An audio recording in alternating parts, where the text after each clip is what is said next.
नमस्कार जय जगन्नाथ ओडिशा किचन को आपण मानक बहुत बहुत स्वागत। आज मु नहीं आछि आपण मानक पई पूरा पूरी भोजी स्टाइल पोटल आलू रसार रेसिपी जोटा को कि आपण गरम गरम भात हेउ रुटी पूरी पराठा सहित खाइबा पई बेस जमी जिवो। ताले चलंतु कि भली प्रोसेस रे रेसिपी को मु बनैछि, वीडियो को स्किप न करी संपूर्ण भाव रे देखि नबा। सेति पई नै जाइछि मु एटी 300 ग्राम रो पोटल फ्रेश आउ कसी पोटल नहीं। आज रेसिपी पाई बेस बढ़िया रहिबो। पोटल को ये प्रथम धोई नहीं कि छुरी साहाय्य तार जो ऊपर हल्का हल्का चोपा लेयरटा अच्छी ताको आम छुरी साहाय्य बाहर करदे। आउ बाहर कर देकी पोटल को आउ थे आम धोई नबा। धोई सारा पर पोटल दुई साइड को आम कट करनबा अल्प टिके टिके आउ ताको मझिरु दुई फाड़ करदबा।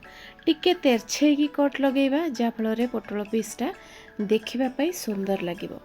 तो ये देखंतु सबु जगह पोटल को मु परिष्कार भाव में धोईकी सफा करके काटी नहींची। आउ आज रेसिपी पई नहींची मु छोटो साइज रो 4टा आलू। जेहेतु छोटो साइज रो आलू तेणु मु ताको मझिरु 2 पीस करके काटिकी नउची। बड़ साइज रो आलू थिले ताको 4 पीस करके काटिकी नहीं परिबे। एही रेसिपी रे आलू को टिके बड़ बड़ पीस रे रखिबे, तरकारी बेस बढ़िया देखा जिवो। कड़ाई बसई नहींची, ता देहरे देइची तेल। रिफाइंड तेलर व्यवहार मुझे करछि कहीं पोटल आलू को आमको ये छाणीबार अच्छी। आपड़ चाहिए सोरिष तेल नहीं पारे। तेल जिते भल भाव में गरम हो प्रथमे आम काटिकी रखिथिबा आलू को दबा। आलू भाजवाई देदेबा लुण। हलदी आम एवं दबानी, केवल लुण रे ही भाजवा। गैस फ्लेम को पूरा स्लो रे रखिबा। घोड़नी लगे लगे ही टिके मझिरे मझिरे खोलिकी उलट पलट करिकी भाजी नबा, जहा फल आलू मध्य भल भाव में भाजवा सहित सिझी मध्य जीवो। तो ये देखिपे आलू आमर 50 ରୁ 60% भाजी हो गलानी, सिझी मध्य गलानी। एबे ताको प्लेट को बाहर करनबा। जतक तेल बड़ी से सेम तेल रे आमे जो काटिकी रखी पोटल को देदेबा। आउ पोटल भाजवाई हलदी गुंड आधा चामच, लुण आधा चामच देकी पोटल आलू को आम ये भाजीदबा। ये जो पोटल को भाजवा गैस फ्लेम को टिके हाई फ्लेम रे रखिकी भाजवा, नले पोटल देहरु पानी रिलीज हम, पोटल अत्यधिक सिझीज। आ पोटल को ये हाई फ्लेम रे रखिकी घोड़नी मध्य लगेदेबा। मझिरे मझिरे घोड़नी खोलिकी टिके उलट पालट मध्य कर दउतबा, जहा फल चारिपटरू पोटलटा आमर समान भाव में भाजी हो। आउ तार कलरटा मध्य बेस भल रहिबो। आपण देखि पारथिबे स्क्रीन रे पोटलटा आमर बहुत बढ़िया भाव में भाजी जाइए। अत्यधिक सिझिनी, पूरा गोटा गोटा होकी अच्छी। आउ कलरटा भी बहुत ही बढ़िया अच्छी। आउ अधिक आम पोटल को भाजवानी। एबे या गोटे प्लेट को बाहर करनबा। कड़ाई रे तेल पड़ी, जदि तेल दरकार आपड़ चाहिए अधिका टिके दे पारिबे।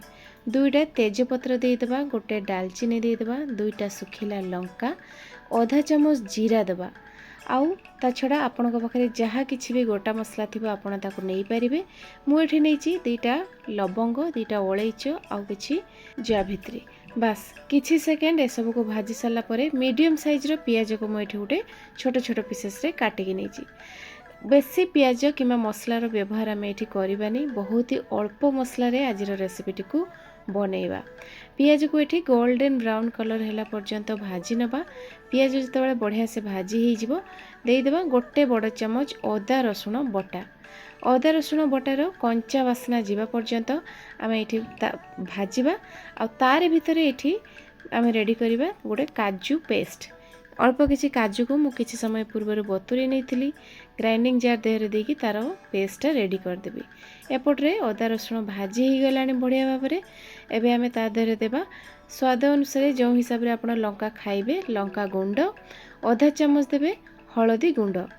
पोटल आलू भाजिला बेले आमे लुण देइथिले, बाकी तरकारी देखिकी देदेबा लुण। गोटे चामच देबा धनिया गुंड, गोटे चामच गरम मसला गुंड। बास एतक गरम मसला देबा।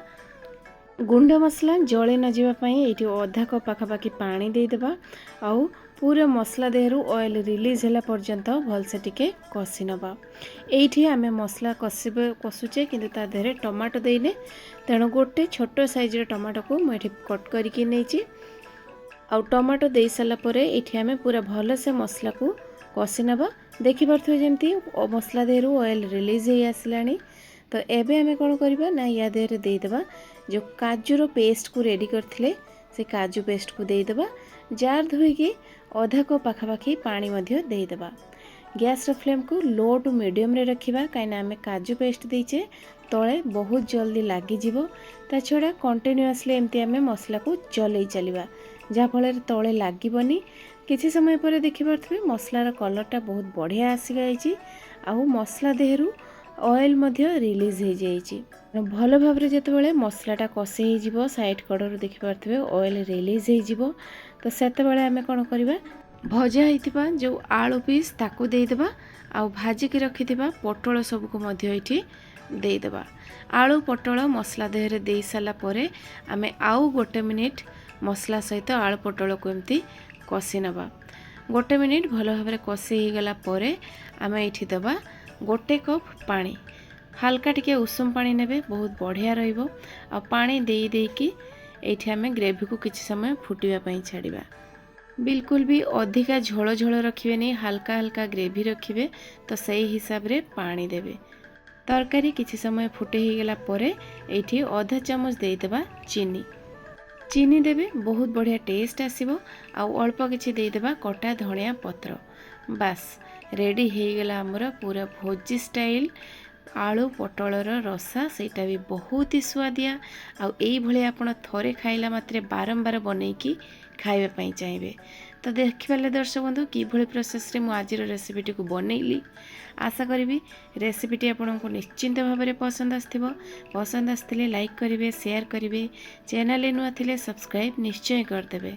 पुणी देखाबो आ गोटे नुआ वीडियो रे नुआ रेसिपी सहित। से पर्यंत रहउची नमस्कार। जय जगन्नाथ।